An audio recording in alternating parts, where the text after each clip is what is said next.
Hello and welcome to the Genuine Learning Blog. My name is Melissa Galasso, and today we're going to talk about a couple of little items related to information system services, which is an ethics interpretation from the Professional Ethics Executive Committee. This standard has had a lot of twists and turns over the last few years, and so we're going to talk a little bit about where we came from and where we're heading now. So one of the things that Information System Services standard was initially effective January 1st of 2021. So when they issued it, that was the target effective date. Obviously, now that we're talking about in 2022, you probably realize that that's not necessarily what's happening. It's a standard that's actually not new. It is a clarification of an existing standard. So the prior standard really had these large sort of groupings, right? So they had design and then they have this kind of implementation.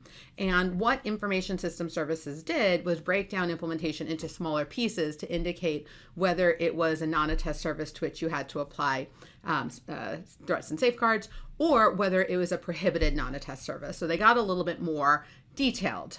And when they rolled this out, it wasn't with a lot of fanfare. It was something that most people thought were just sort of incremental improvements. So again, initially, it was supposed to be effective January 1st of 2021. The first time it was delayed was due to COVID. So along with two others, the state and local government client affiliate standard and leases, they delayed the effective date of that due to COVID-19. So we got a 1-year delay. So it was supposed to be effective January 1st of 2022. However, in November, at the November peak meeting, there have been firms who've raised some concerns about some of the pieces in here, in particular related to QuickBooks consulting work, as well as IT help desk work. And so the project has gotten some feedback from some firms, and they are taking that into consideration. In addition, IESBA is working on their version, right, the International Ethics. And so as a result, they delayed it again. And so now it is effective January 1st of 2023. But because there was so much interest in this standard, they did create a brand new practice aid. And so in December of 2021, they issued an independence considerations for information system services practice aid. And we provided you the link there. It'll also be in the information in the tagging that we do for these as blog posts, etc. And the key to that is they're trying to help people figure out how to implement the standard and what are some of the considerations that they need to document.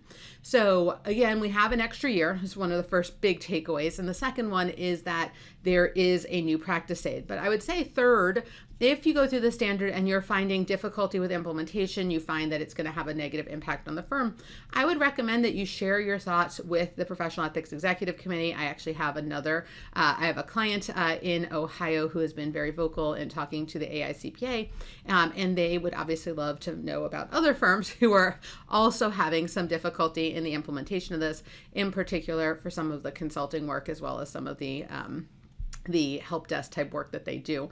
So if you have questions, obviously you can reach out to us if you want to be put in contact with the firm. Otherwise, reaching out to AICPA is also a wonderful opportunity here. So hopefully this gives you a nice little update on where we are in the ethics standard, because again, we're just a couple of weeks into 2022. We don't want you to feel like you have to be compliant with this. You have an extra year for implementation if you really feel like you need it. And then again, if you are going to be implementing, definitely look at this practice aid to help in your transition. So today's blog is short and sweet, but hopefully it is helpful for those of you who are struggling with the implementation of the standard.